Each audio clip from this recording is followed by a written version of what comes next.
A paz do Senhor, irmãos. Louvado e engrandecido seja o nome do Senhor, por mais esta oportunidade que temos de meditar na palavra de Deus, de estudarmos, de colocar o nosso coração na palavra do Senhor, de nos aprofundarmos, irmãos, um pouco mais na palavra do Senhor, conhecê-la um pouco mais. Nós louvamos e engrandecemos o nome do Senhor por esta oportunidade. Nós, Escola Bíblica Dominical, que o nosso coração esteja agora voltado, irmãos, para ouvirmos a voz do Senhor, amém? Nós vamos orar a Deus, irmãos. Pai querido, nós te louvamos, te engrandecemos e te exaltamos. Colocamos agora, Senhor, o nosso coração diante de ti. Te agradecemos, Senhor, por tudo aquilo que tu tens realizado, Senhor, na nossa igreja, em nossas vidas. O Senhor tem nos conduzido, o Senhor tem, ido à nossa frente. Nós te agradecemos.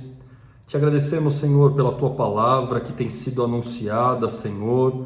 Ó Deus, nesses momentos, Pai, através, Senhor, do culto presencial, do culto online, Senhor, os trabalhos online, Senhor, as quartas-feiras, Pai, Senhor, as reuniões, aos sábados, Escola Bíblica Dominical, nós te louvamos, Pai. O Senhor tem nos sustentado com a tua palavra, o Senhor tem falado conosco e nós te agradecemos e te exaltamos, Senhor. Colocamos agora, Pai, nosso coração diante de ti, ajuda-nos, nós precisamos muito de ti, Senhor, para meditarmos a tua palavra, para nos aprofundarmos nela, Pai, Senhor, e subirmos mais um degrau perante ti, Senhor, nesta manhã. Tem misericórdia das nossas vidas, Pai, ajuda-nos. Somos gratos, Senhor, pela vida do nosso pastor. Somos gratos, Senhor, por tua palavra, tua direção, Senhor, na boca do teu servo. Nós te agradecemos. Temos sido, Senhor, abençoados, Senhor, por tua palavra.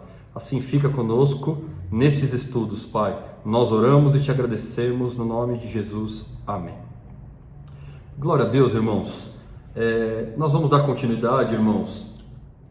Apenas para nós nos situarmos, essa é a quinta aula, irmãos. É a quinta aula. A primeira aula nós fizemos a introdução, que foi a primeira aula, né? O primeiro tópico foi na segunda aula, o primeiro tópico tratado na segunda aula. O segundo tópico na terceira aula. O terceiro tópico na quarta aula, a aula passada. E ainda nós vamos, na quinta aula, na aula de hoje, nós vamos ainda meditar um pouco mais em um dos tópicos da aula passada. Amém? Os irmãos se lembram que na aula passada, um dos tópicos, né, o 3.1, foi aquele paralelo, né? Então, Paulo, procurando dar continuidade ao tema da justificação do homem, estabelece então um paralelo entre Adão e Cristo, seus atos e suas consequências. Nós falamos disso na aula passada. Terminamos a aula passada, irmãos, no tópico 3.2. O tópico é: Jesus demonstrou sua obediência ao declarar que sua vinda ao mundo tinha como destino a sua entrega na cruz. Nós vamos detalhar um pouco mais este tópico hoje, tá? O 3.2. Então, será o 3.2.1, 3.2.2 e por aí vai. Mas dentro desse tópico. Amém, irmãos? Falando ainda, irmãos, desse paralelo entre Adão e Cristo, que Paulo expôs na carta aos Romanos, que é o texto base do nosso estudo, Romanos 5, do 12 ao 19, hoje eu quero ler com os irmãos,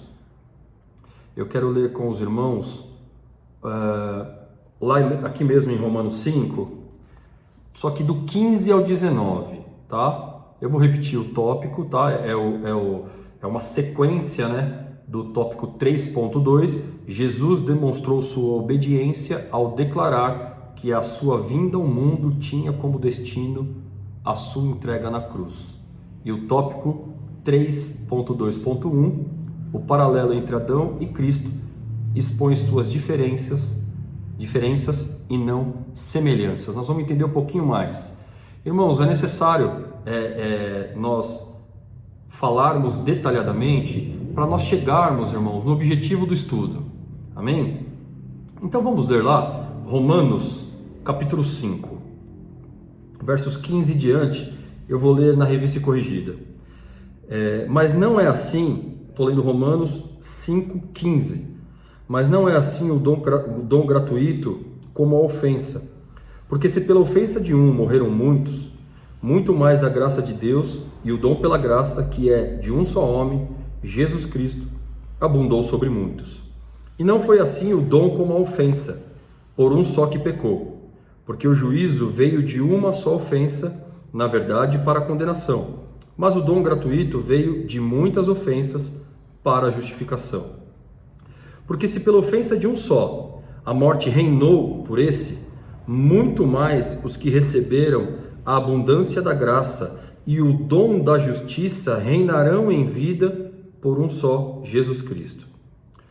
Pois assim, como por uma só ofensa veio o juízo sobre todos os homens para a condenação, assim também por um só ato de justiça veio a graça sobre todos os homens para a justificação de vida. Agora o 19. Porque como pela desobediência de um só homem, muitos foram feitos pecadores, assim pela obediência de um, muitos serão feitos justos. Irmãos, o que nós precisamos entender nesse texto, né, que nós temos lido já nessas aulas, o que Paulo está fazendo aqui? Os irmãos se lembram que Paulo está dando continuidade ao tema da justificação, que ele vem tratando, né? Os irmãos se lembram, todos pecaram e destituídos estão da glória de Deus. Os irmãos se lembram que os homens estão indesculpáveis. E Paulo fala então, no 4, ele vai dizer, né, que Abraão foi justificado pela fé e não pelas obras. Então Paulo está tratando aqui do tema da justificação, inclusive no início do capítulo 5. Qual é o paralelo que Paulo então traça ou faz entre Adão e Cristo? Porque, como nós dissemos no tópico, o paralelo entre Adão e Cristo expõe suas diferenças e não semelhanças. E nós vamos ver um pouquinho isso hoje. Para que fique bem claro, irmãos, para que fique bem claro, vamos pegar aqui o versículo 15. O versículo 15 vai dizer assim, olha só: mas não é assim o dom gratuito, não é assim o dom gratuito como ofensa. Ou seja, ele está dizendo que o dom gratuito não é como a ofensa. Então aqui não há uma semelhança, aqui há um paralelo, mas um paralelo que demonstra diferenças entre dois atos. Percebe? Então, qual é a diferença? O dom gratuito versus a ofensa.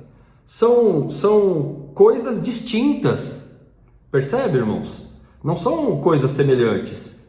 Porque se pela ofensa de um, ainda no 15, morreram muitos, muito mais a graça de Deus e o dom pela graça, que é de um só homem, Jesus Cristo, abundou sobre muitos. Nós vemos aqui uma outra diferença. Pela ofensa, muitos morreram, e a graça e o dom pela graça, que é de um só homem, Jesus Cristo, abundou sobre muitos. Percebe? Dom gratuito versus ofensa, muitos morreram versus abundou sobre muitos. A graça abundou sobre muitos. Vamos ver o 16, irmãos. E não foi assim o dom como a ofensa. Olha, não foi assim. Ele não está espelhando aqui a semelhança, mas sim as diferenças.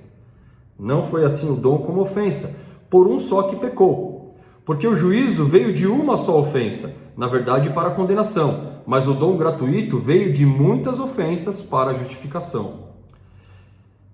As diferenças. E não foi assim o dom como ofensa. Ele já está fazendo aqui a diferença de dom gratuito, de graça e de ofensa. Em Adão, uma só ofensa de Adão condenou. Em Jesus, um só ato ele sobrepujou, né? Ele abundou de muitas ofensas, ele justificou. Jesus justificou de muitas ofensas. Vamos repetir o versículo 16? E não foi assim o dom como a ofensa. Olha só, já está fazendo distinção. Por um só que pecou, Adão, porque o juízo veio de uma só ofensa. Aquela ofensa que nós estudamos nas aulas anteriores. Na verdade, para a condenação. Mas o dom gratuito, graça, veio de muitas ofensas para a justificação. Então o que ele está mostrando aqui? A diferença entre o ato de Adão, a ofensa de Adão que condena, e a graça de Cristo que justifica. Tá certo? Nós vemos aqui então diferenças. 17. Porque se pela ofensa de um só a morte reinou por esse, muito mais os que recebem a abundância da graça e o dom da justiça reinarão em vida por um só, Jesus Cristo. O que nós vemos aqui? Duas diferenças: morte versus vida. Não tem semelhança, porque se pela ofensa de um só, a morte reinou, está aqui, morte reinou por esse, muito mais os que recebem a abundância da graça e o dom da justiça reinarão em vida por um só, Jesus Cristo. Então nós vemos aqui essa contradição, né? A morte é contrária à vida. 18. Pois assim como por uma só ofensa veio o juízo sobre todos os homens para a condenação, assim também por um só ato de justiça veio a graça sobre todos os homens para justificação de vida. O que nós vemos aqui? A ofensa condenou, um ato de justiça justificou para a vida, deu vida. A ofensa condenou para a morte. Um ato de justiça justificou para a vida, deu vida. Mais uma vez nós vemos as diferenças. Porque no 19, porque como pela desobediência de um só homem, muitos foram feitos pecadores, assim pela obediência de muitos serão feitos justos. Aqui fica claro, né?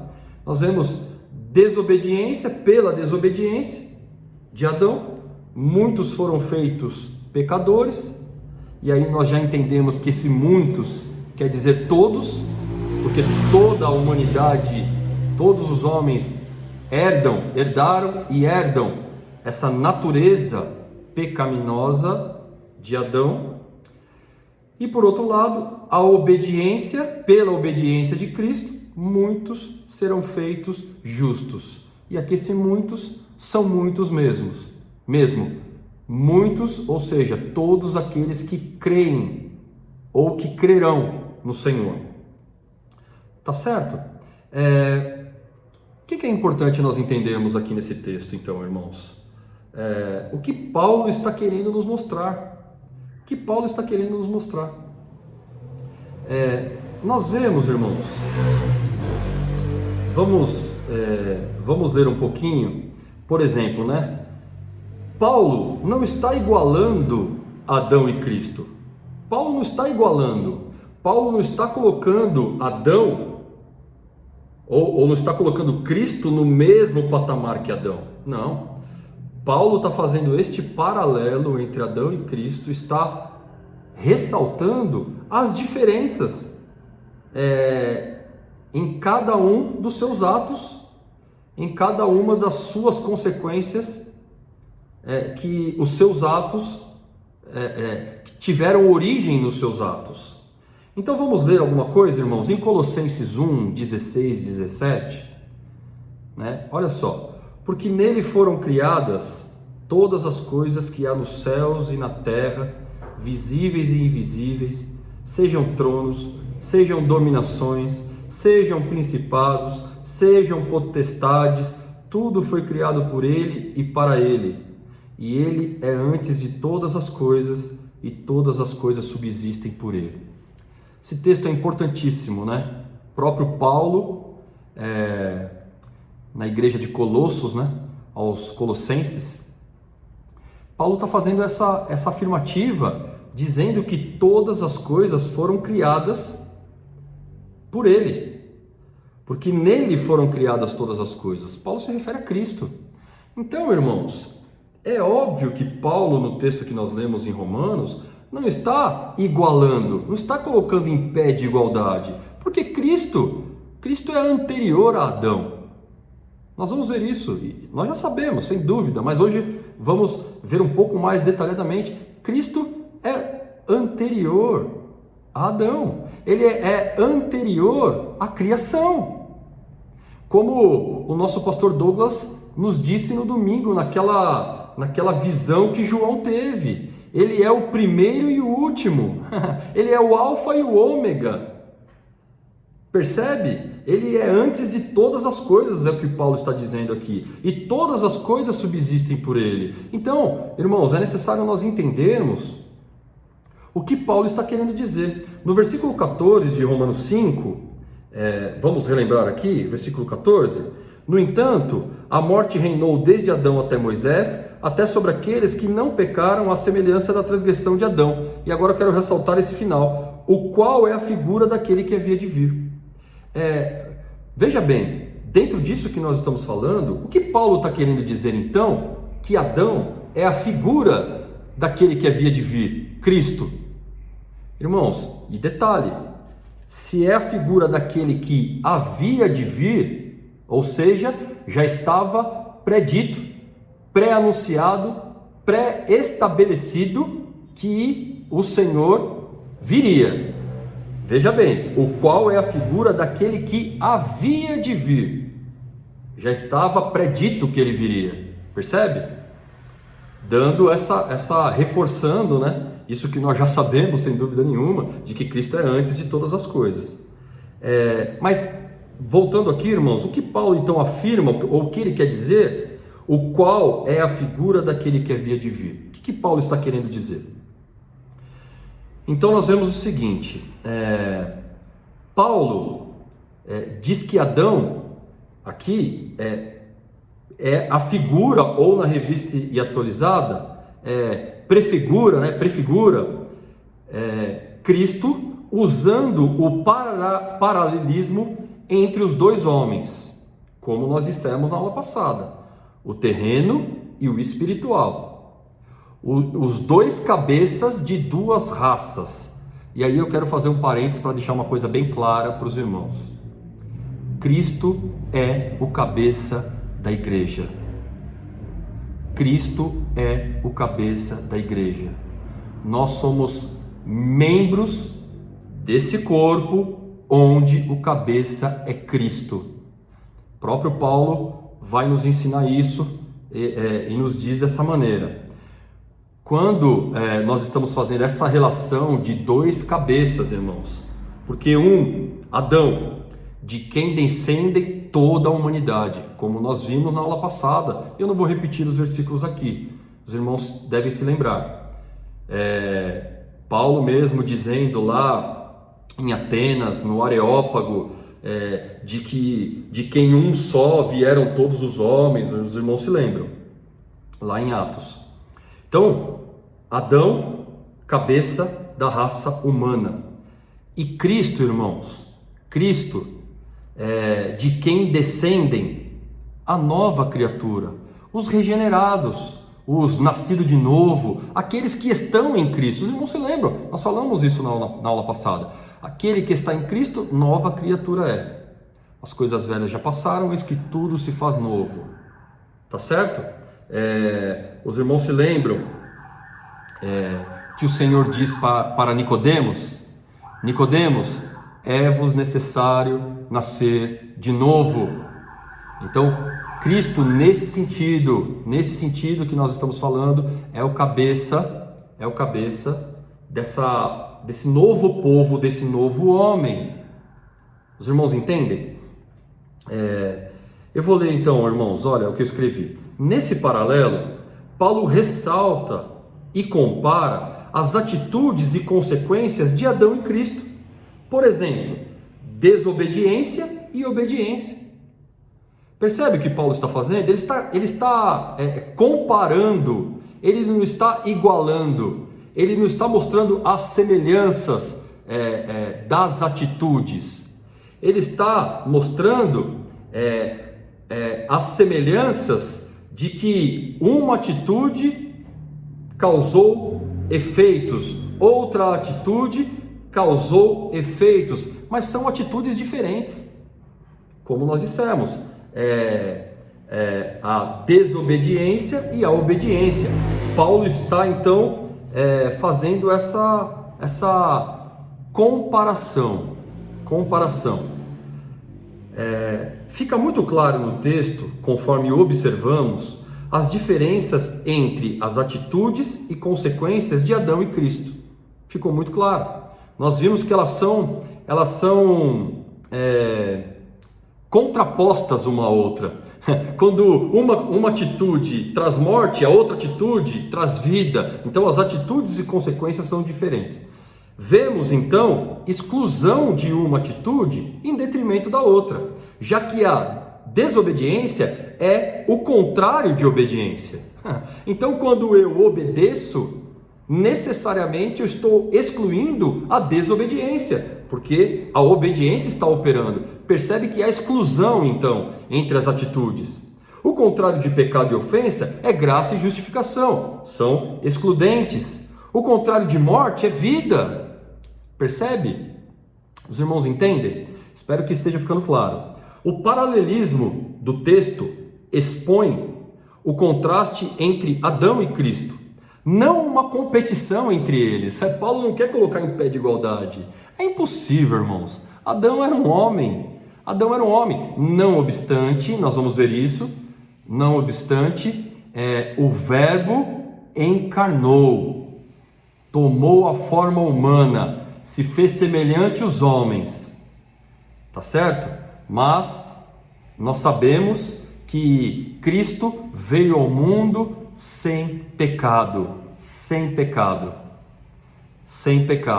A sua concepção ocorreu de maneira miraculosa, tá certo?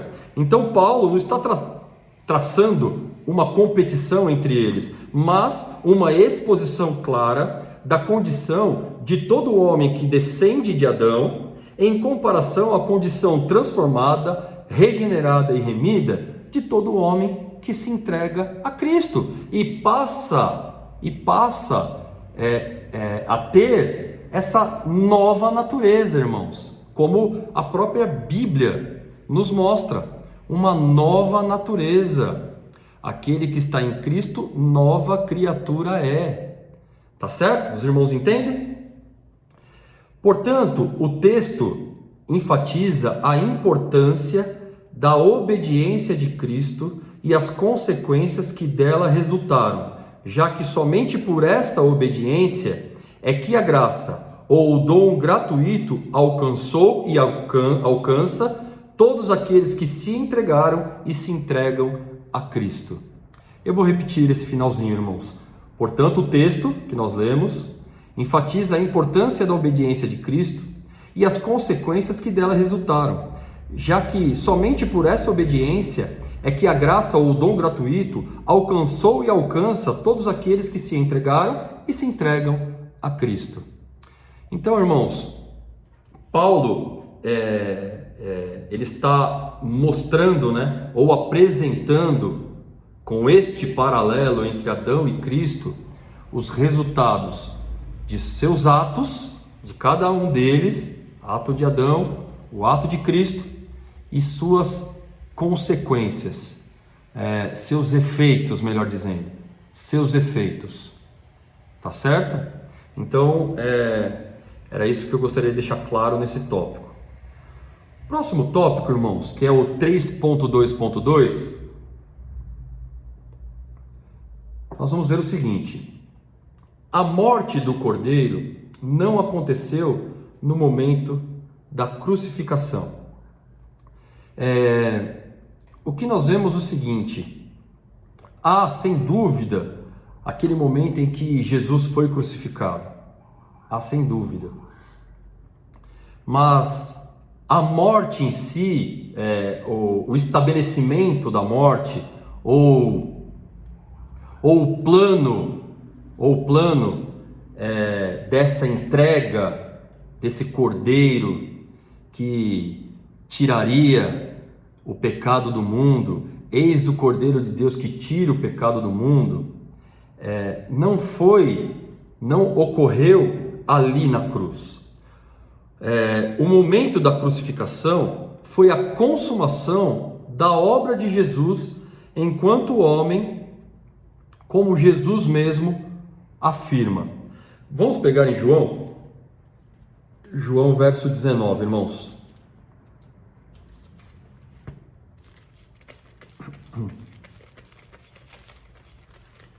Aliás, João capítulo 19, verso 30.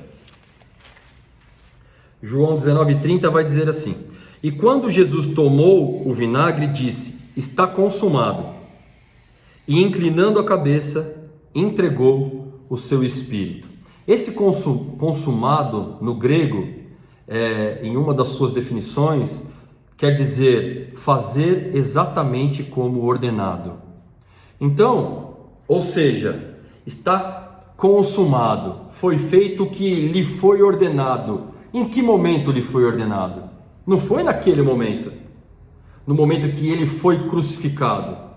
Então, esse versículo nos dá uma indicação de que essa ordem já havia ocorrido, já havia sido dada essa ordem dessa morte desse cordeiro. A Bíblia afirma que a morte desse cordeiro ocorreu na eternidade. Portanto, não foi no dia da crucificação. Os irmãos percebem? O dia da crucificação foi um dia histórico, sem dúvida nenhuma, aconteceu. Aquele dia em que o Senhor Jesus foi crucificado, aconteceu verdadeiramente. O dia da crucificação foi um dia histórico, um dia em que divide a história, antes e depois de Cristo, tá certo? Porém, já havia ocorrido e no plano redentor de Deus para a humanidade, já estava estabelecido como seria. Por que nós estamos dizendo isso, irmãos? Para fundamentarmos aquilo que Paulo disse no capítulo 5 de Romanos, que nós lemos. Essa obediência, irmãos, essa obediência de Cristo, e nós vamos ver com mais detalhes. Eu vou repetir esse texto. A Bíblia afirma que a morte desse cordeiro ocorreu na eternidade, portanto não foi no dia da crucificação. O dia da crucificação foi um dia histórico, um dia que divide a história antes e depois de Cristo. Porém, já havia ocorrido e no plano redentor de Deus para a humanidade já estava estabelecido como seria. Um dia que divide o tempo, antes e depois de Cristo. E como nós vimos, irmãos, então, quando Jesus diz, está consumado, e aqui no 30, de João 19, e quando Jesus tomou o vinagre, disse, está consumado. E inclinando a cabeça, entregou o seu espírito. Fazer exatamente como ordenado, consumado. Fica mais fácil de nós entendermos, irmãos, se nós voltarmos lá em Gênesis capítulo 3, nós vamos ver depois daquela desobediência de Adão, depois que eles pecaram, nós vamos pegar aqui, irmãos, no 7, Gênesis 3:7, diz assim: Então foram abertos os olhos de ambos e conheceram que eles estavam nus e coseram folhas de figueiras e fizeram para si aventais. Nós já falamos sobre isso, que esses aventais que eles fizeram de folhas de figueiras foram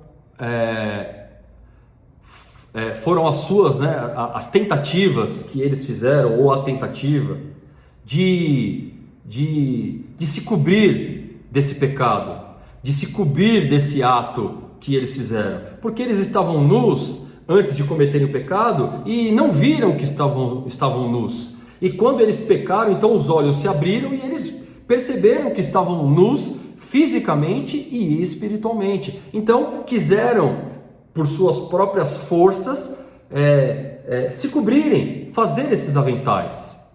E o que nós vemos, irmãos? Que esses aventais não foram suficientes para cobri-los, para vesti-los espiritualmente falando.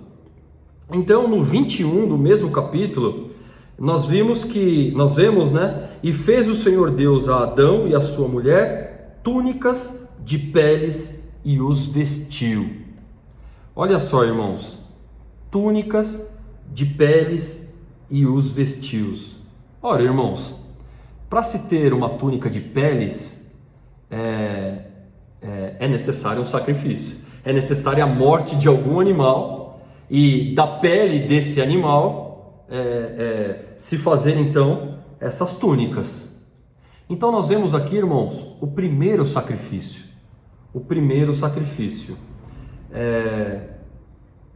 Com base nisso, irmãos, nós vemos também que Deus ordena, no decorrer do Antigo Testamento, Deus ordena o sistema sacrificial. Nós vemos muito no livro de Levítico, né? Estudamos muito com o nosso apóstolo sobre os sacrifícios, os holocaustos, as ofertas.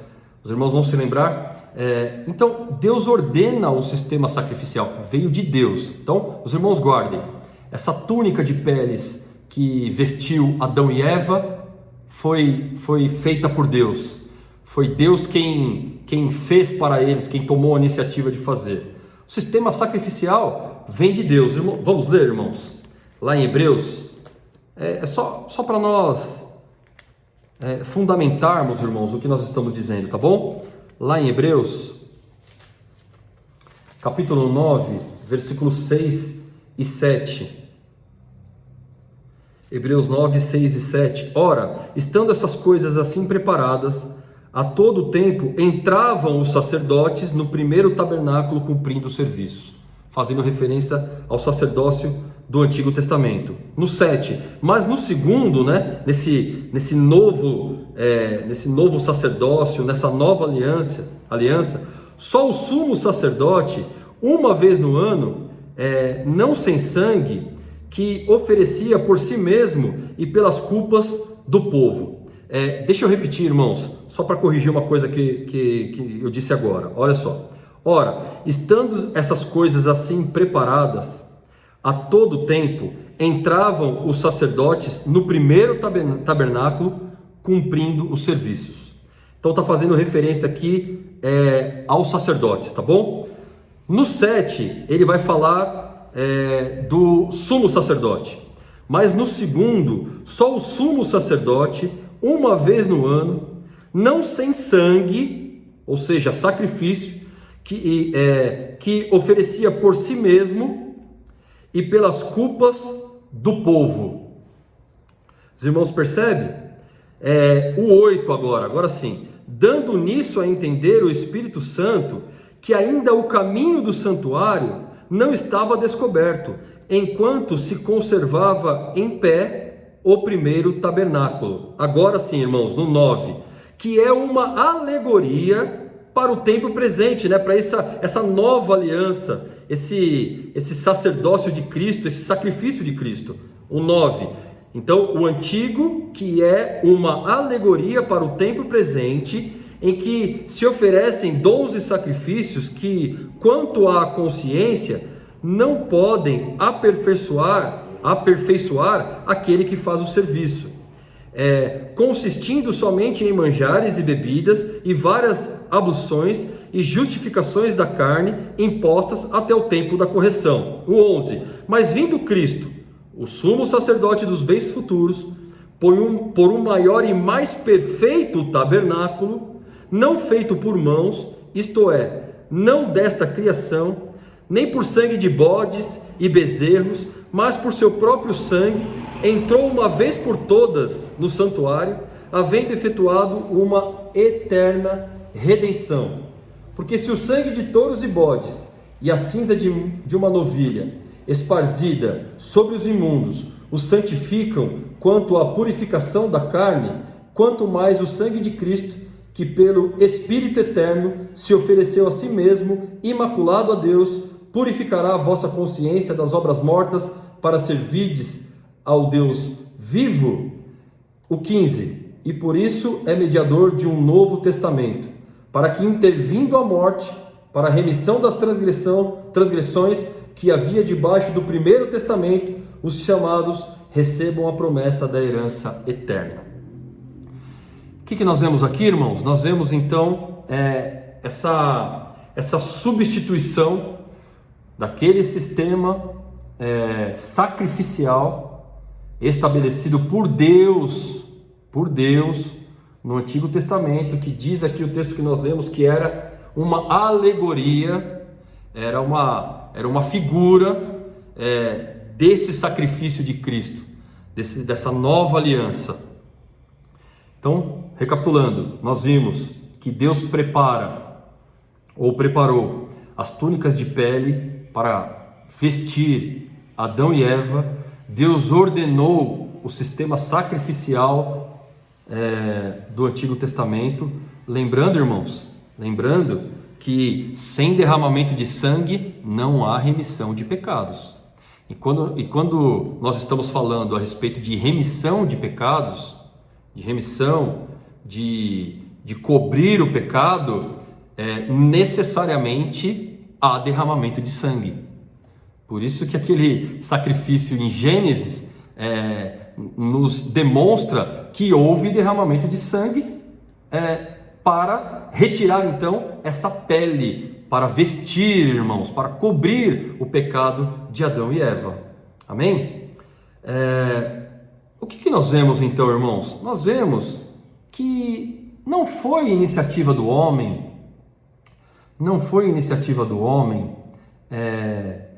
preparar um plano para salvar-se. E nem seria possível, por tudo aquilo que nós já estudamos.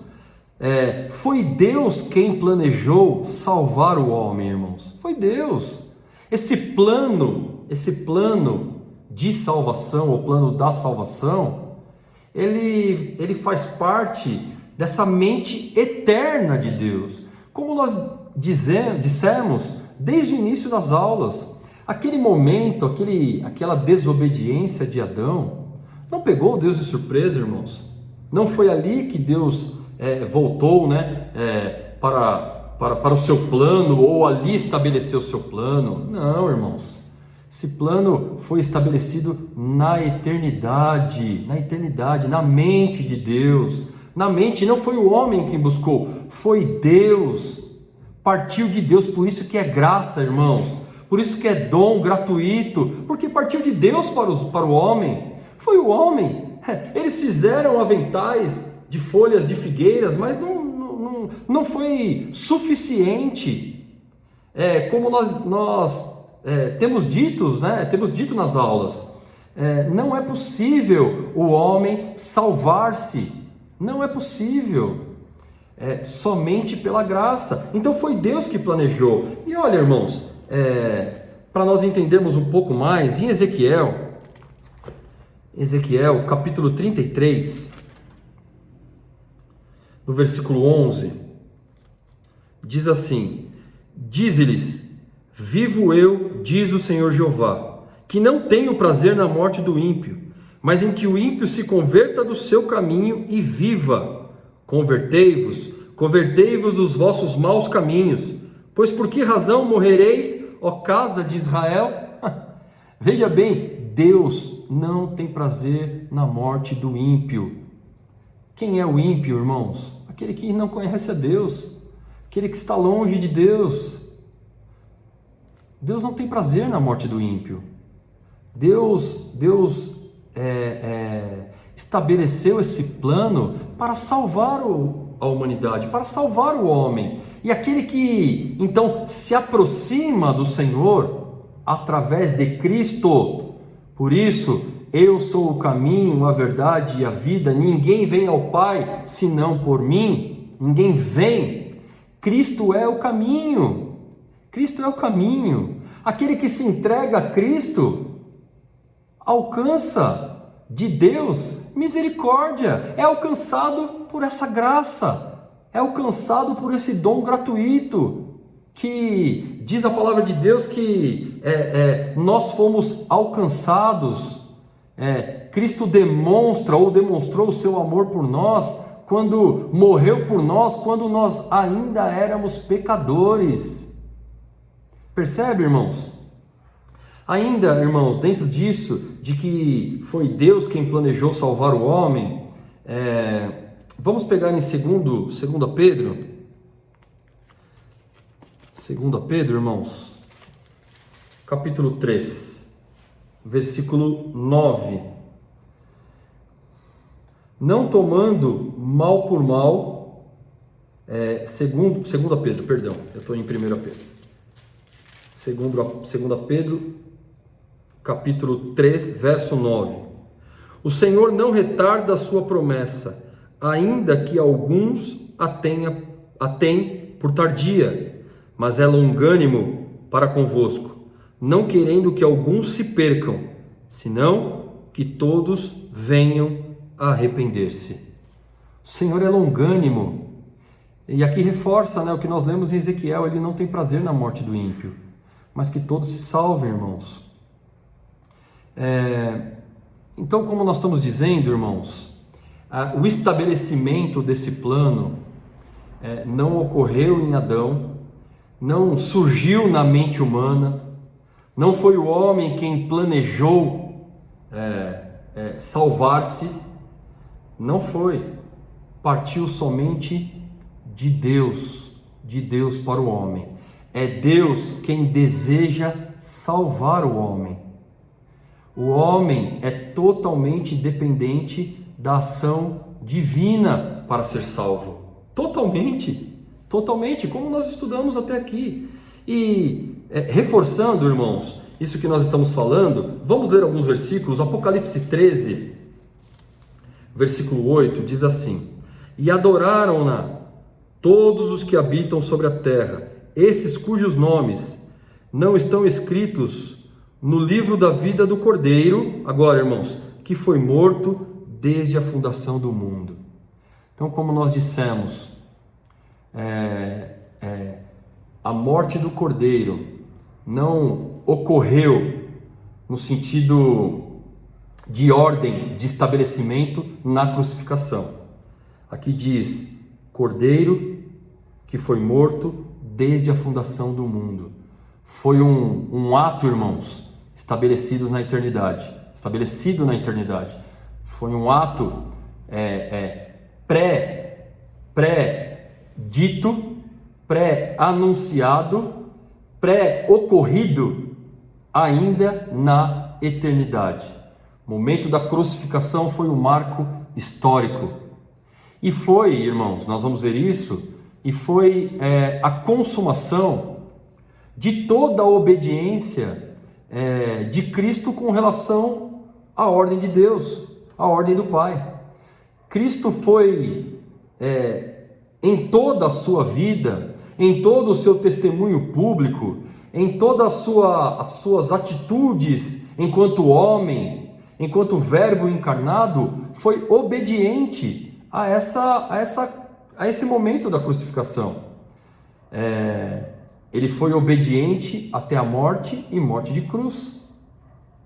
Os irmãos entendem? Então, essa morte, a morte do Cordeiro, esse sacrifício expiatório, essa morte que traria salvação a todos aqueles, irmãos, que fossem ou são alcançados por essa graça através dessa morte e através da ressurreição, porque só há ressurreição se houver morte, tá certo?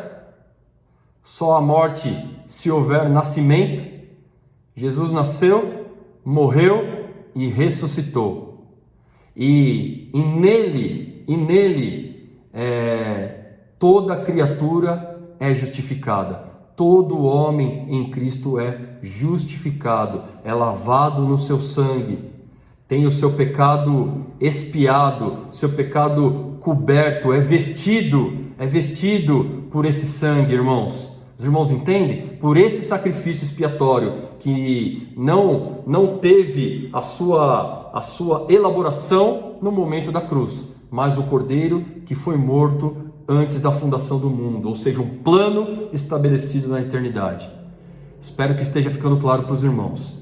Em 1 Pedro, irmãos, 1 Pedro,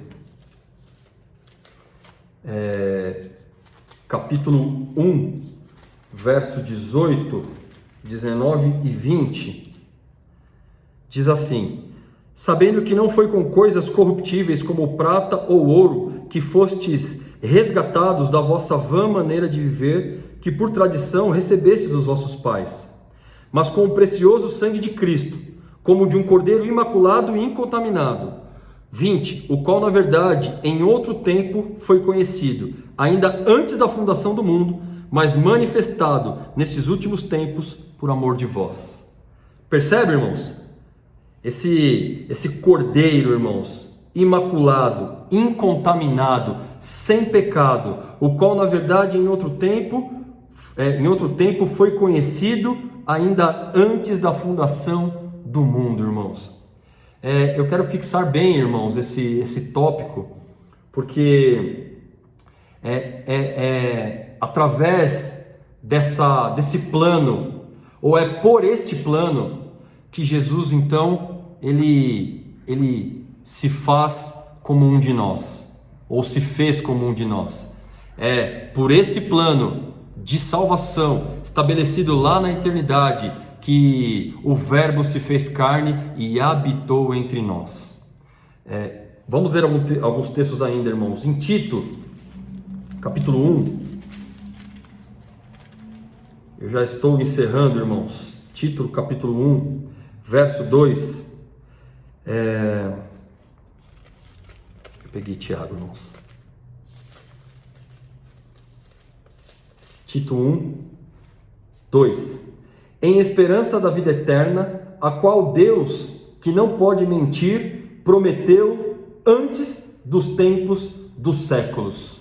Percebe? A vida eterna, Deus prometeu antes dos tempos dos séculos, irmãos. Então, olha só, aqui está muito claro esse plano estabelecido lá na eternidade. Ainda eu quero ler alguns textos, irmãos. Atos 2, Atos capítulo 2,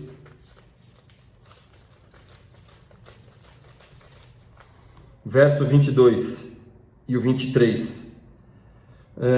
Varões israelitas, escutai estas palavras: a Jesus Nazareno, varão aprovado por Deus, entre vós com maravilhas, prodígios e sinais, que Deus fez por ele, fez no meio de vós, como vós mesmos bem sabeis. Olha o 23. A este que vos foi entregue pelo determinado conselho e presciência de Deus, tomando-o vós, o crucificastes e matastes pelas mãos de injustos. Na aula passada eu disse, Jesus não foi morto, Jesus se entregou. E esse texto está muito claro, 23. A este que vos foi entregue pelo determinado conselho e presciência de Deus. Ou seja, foi Deus quem entregou a Jesus. Jesus não foi morto, irmãos, assim, pelos homens nesse sentido. Ele, como nós dissemos, né? Ele repreendendo Pedro, né? Arreda Satanás, quando Pedro tentou impedir que Jesus caminhasse para a morte.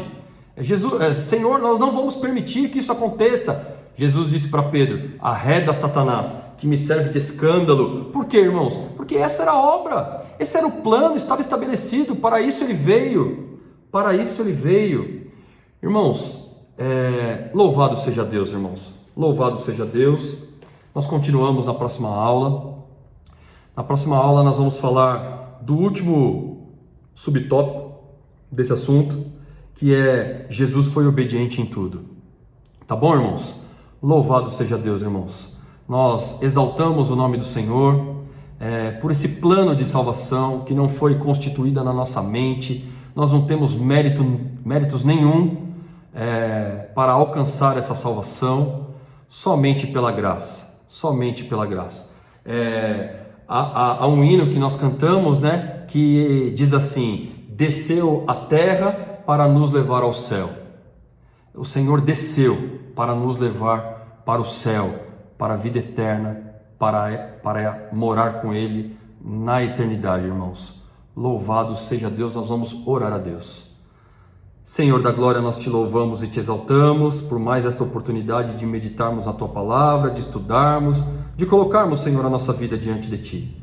Te agradecemos, Senhor, por esta tão grande salvação, Pai. Te agradecemos, Senhor, por este plano estabelecido na eternidade. Senhor, te agradecemos porque o Senhor nos alcançou. Não fomos nós, Senhor, quem o escolhemos. Tu nos escolheste, Tu nos amaste primeiro, Senhor. E porque Tu nos escolheu, porque Tu nos amou, nós Te amamos, Senhor. E nós entregamos a nossa vida aos Teus pés. Toma, Senhor, a nossa vida, Senhor, em Tuas mãos. Dirige, Pai querido, as nossas vidas, Pai. Nós Te exaltamos, nós Te glorificamos, Pai. Fica conosco neste dia, nos abençoa, Senhor. E, Senhor, fala a nós, Senhor, ainda neste dia, Senhor, no culto à noite, Senhor, na palavra, Senhor, através da vida do Teu servo, Pai. Estende a Tua mão poderosa, repreendemos todo o mal, Senhor, em nome de Jesus. Assim nós oramos agradecidos para a Tua glória. Amém. Amém, irmãos. Louvado seja Deus. Que Deus abençoe os irmãos. A paz do Senhor a todos.